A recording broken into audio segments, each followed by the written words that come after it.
The decision of the Rio de Janeiro Court of Justice, which put Pedrinho and the other board members back in charge of Vasco SAF, may have direct and immediate effects on the transfer market. Internally, the expectation is that the end of this legal intervention and the return of the board will help move certain ongoing negotiations forward, which faced resistance due to legal uncertainty. And what about the club's current situation? The main example is the Colombian midfielder Nelson de Ossa, who plays for Real Betis in Spain.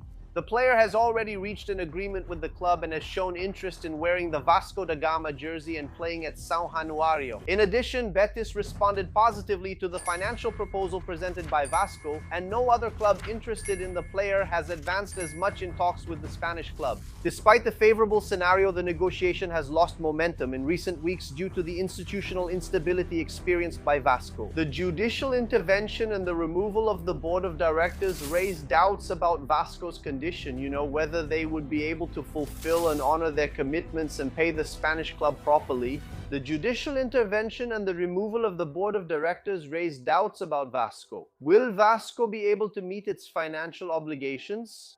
Will they be able to fulfill the agreement with the Spanish club? All of this creates a lot of instability in the negotiations. Naturally, this ends up making the Spanish club more cautious. With the decision that suspends the removal of Pedrinho and Vasco's board of directors, the management hopes to conclude these negotiations and, stronger in the market, restore the club's financial health to be able to move forward with the negotiations. This will give more confidence to Vasco da Gama's commercial partners, and certainly the talks will definitely resume. The assessment is that the re-establishment of the administration reduces the uncertainties surrounding the SF, even though the company remains under judicial supervision and must comply with a series of governance measures. Vasco expects negotiations for the Ossa to move forward in the coming weeks.